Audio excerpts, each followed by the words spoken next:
It began with a handshake. A quick photo opportunity, President Trump with a grin, President Putin stone-faced.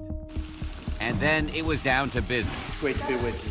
After the cameras left the room, it was just the two men and their translators, an unprecedented 2-hour off-the-record meeting. They emerged together, the President of the United States standing side by side with the President of Russia, addressing the world, and pointed questions about Russia's interference in America's election. Do you hold Russia at all accountable for anything in particular? Yes, I do. I hold both countries responsible. I think that the United States has been foolish. I think we've all been foolish, and I think we're all to blame. There was no collusion at all. Those comments coming on the heels of last week's grand jury indictment of 12 Russian intelligence officers for their alleged roles in committing cybercrimes to interfere in the 2016 elections. The indictment charges 12 Russian military officers by name for conspiring to interfere with the 2016 presidential election. Today, Putin offering his own response to questions of meddling. Назовите мне хотя бы один факт, который говорит о каком-то сговоре. And then this offer. He says he would allow Russian authorities to question the 12 indicted officers with Mueller's team present. Присутствовать на этих допросах.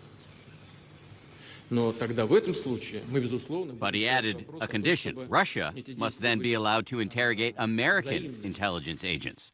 President Trump sounded enthusiastic at the prospect. And what he did is an incredible offer.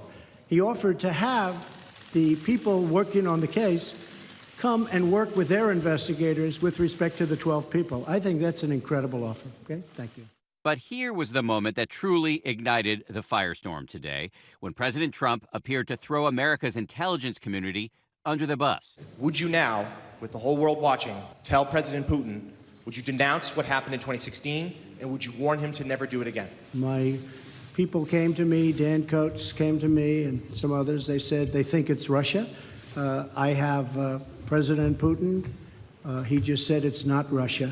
I will say this, I don't see any reason why it would be. So I have great confidence in my intelligence people, but I will tell you that President Putin was extremely strong and powerful in his denial today. The reaction was swift and furious. Former CIA Director John Brennan calling it, quote, nothing short of treasonous. The current Director of National Intelligence, Dan Coates, hand-picked by Trump, stating that the intelligence community has been clear in their assessment of Russian meddling in the 2016 election. The condemnation even coming from members of his own party. John McCain calling the press conference one of the most disgraceful performances by an American president in memory. The Republican chairman of the Senate Foreign Relations Committee unloading on Trump. The president's comments made us look as a nation more like a pushover. And staunch Trump ally and friend Newt Gingrich coming down hard on the president as well. President Trump must clarify his statements in Helsinki on our intelligence system and Putin. It is the most serious mistake of his presidency and must be corrected immediately. The conservative press also breaking rank. The Drudge Report running this headline, Putin dominates in hell. Even Fox News following suit. This has got to be the most incredible thing I've ever witnessed. It was not a very forceful presentation from President Trump with Putin standing right next to him. White House officials are keenly aware that this did not go well. This did not go according to plan. What is most striking about what the president said in Helsinki is his words stand in stark contrast to what his own top advisors have been saying. ABC's Terry Moran right there and describing the energy on the ground at the summit.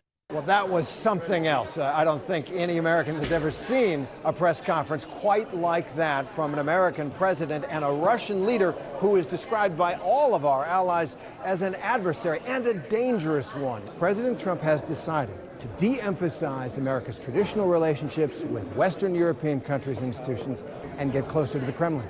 Harry Kazianis, Director of Defense Studies at the Center for the National Interest, thought the idea of a summit to improve relations was a good step by President Trump. We need to have at least a working relationship with them. Doesn't mean we need to be friends or allies or, best friends with Vladimir Putin, who's, let's face it, a dictator. But we do need to have at least open paths to communicate with each other. We need to explain to each other our red lines on different issues. Although he saw room for improvement today. You could try to say, well, I try to give everybody the benefit of the doubt. But when multiple U.S. intelligence agencies tell you the Russians tried to hack our election, you have to believe them.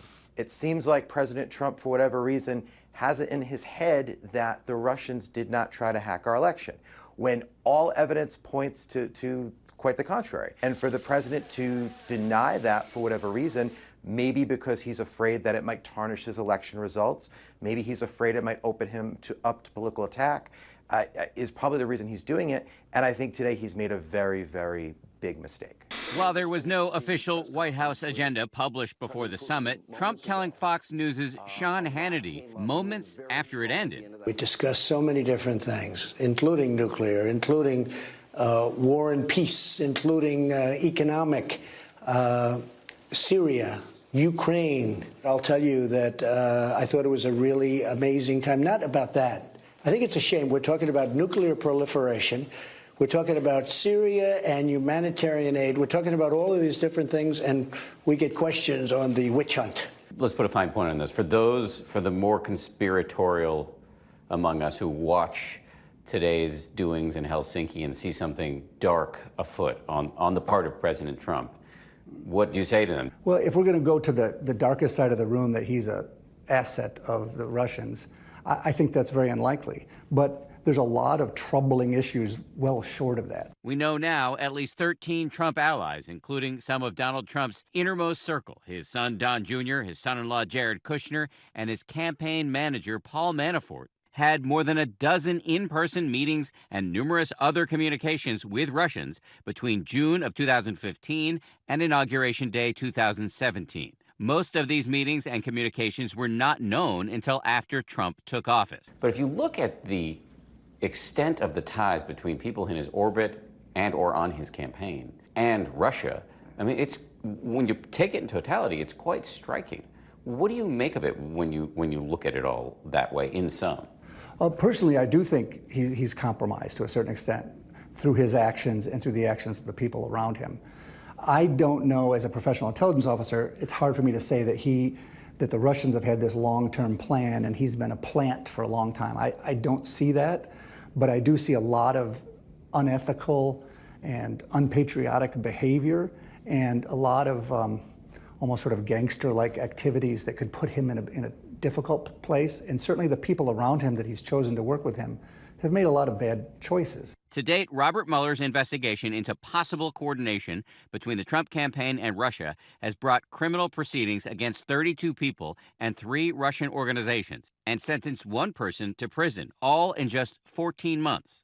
And just today, in a separate FBI investigation, a Russian gun rights activist linked to the National Rifle Association arrested on charges that she acted as a Kremlin agent. She crossed paths with Donald Trump and his son Don Jr. in July of 2015. Did the Russians need an American partner with whom to collude, given that they were able to get access to all of this information anyway? In the past, every one of these campaigns, these active measures campaigns that they've done, they have benefited by having people in place, sources and spies that could help them understand and aim and direct the work they've done. In this case, I would suspect there is too. Whether they're specifically tied to the Trump campaign, I don't know. But if the past is any explanation or any protocol, yes, they've always had people on the ground that can help them direct the kind of activity they're doing here. While Mueller continues his work to find out if anyone lent the Russians a hand in election meddling, on the PR front, it seems Putin got a huge lift today from the American president. On Russian television, he seemed delighted, calling Trump very qualified and an interesting conversation partner. And in a post-summit interview with Chris Wallace of Fox News, "May I give this to you to look at, sir?"